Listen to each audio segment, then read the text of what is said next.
RBN Production. Mỗi khi bài hát này cất lên là anh cảm thấy tràn về bao nhiêu nghẹn ngào. Kỷ niệm vẫn ùa về theo những con phố mà ta đã từng bước qua. Nụ cười đó và ánh mắt đó của em một thời đã tồn tại trong anh, nhưng anh để nước mắt cuốn trôi đi.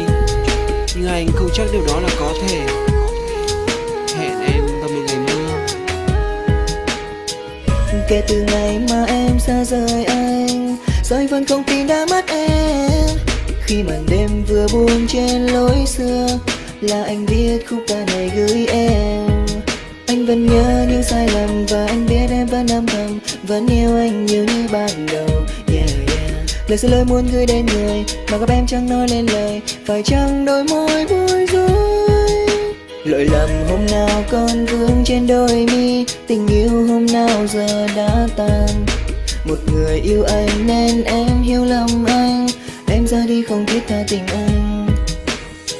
Dù chỉ một lần thôi em ơi, dù chỉ một lần trên khóe môi, ánh mắt em vẫn như run run, anh biết anh sai rồi. Khi em đi qua mặt anh, khi em về nhưng không thấy anh, còn tim mong manh, anh nghĩ về em. Cho nay bông khoăn anh nhớ em, yêu thương xưa làm bờ môi ướt mềm, nhưng không níu kéo nỗi tình em. Đêm nay anh coi như mất em, kỷ niệm u về như muốn xem, anh đang đau đớn vì tình em. Mình nào sợ em Hà Nội ngày mưa chuyện tình đã không đẹp như tranh. Lạnh một bờ vai lê đôi chân bước đi gạt tình em còn vương trong ảnh. Anh sẽ ra đi để viết nốt cuốn nhật ký cô đơn, chỉ còn một anh đêm về ướt gối giấc mơ vợ em đơn lẻ, sao anh vẫn cảm thấy lạnh. Không còn em phải chăng cũng không còn anh, câu chia tay ấp ủ sau nay chưa thể nói ra. Còn gì đâu nữa sao tới bây giờ sao em vẫn chưa nói ra. Những lúc em cần anh, sao em lại đến bên anh. Em đã mang theo giấc mơ ngọt ngào về một gia đình, sao bây giờ ta bước qua nhau như người xa lạ em ơi. Một người ướt nhòe đôi mắt bước qua, hai người tiêu tít cười đùa ôm ấp buông lời. Ánh mắt liếc qua nhìn nhau như trước, từng gặp từng quen hạnh phúc một thời. Lỗi lầm hôm nào còn vương trên đôi mi, tình yêu hôm nào giờ đã tan. Một người yêu anh nên em hiểu lầm anh, em ra đi không thiết tha tình anh.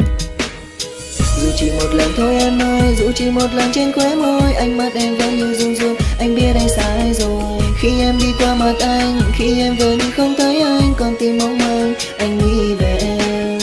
Cho nay bông khoăn anh nhớ em, yêu thương xưa làm bờ môi ướt mềm, nhưng không níu kéo nỗi tình em.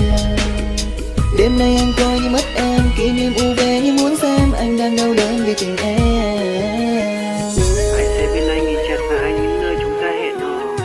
Ai sẽ bên anh cầm chặt vào anh những khi anh gục ngã. Mùa đông lạnh rồi, anh hy vọng họ sẽ sưởi ấm cho em hơn như anh đã từng. Nhưng lúc đánh mất hạnh phúc thì chợt kỷ niệm bỗng chốc ùa về, đan xen bao nhiêu nỗi nhớ nụ cười khi đã bên em từng giây từng phút, nhưng anh đã không trân trọng. Sinh nhật của em anh cùng đóa hồng héo tàn một góc lạnh cóng. Anh tới những người xa lạ dường như nước mắt anh lặng vào trong, và khi quay bước ra về mọi vật hỗn độn đã không tồn tại trước mắt của anh. Con đường ấy đã rất dài giọt lệ hối hận của anh, và nếu biết trước xa em anh sẽ đau khổ thế nào thì anh đã không làm thế. Đôi tay ẩn hò mình anh lại bước lên thế. Trên đôi mi, tình yêu hôm nào giờ đã tan. Một người yêu anh nên em hiểu lầm anh, em ra đi không thiết tha tình anh.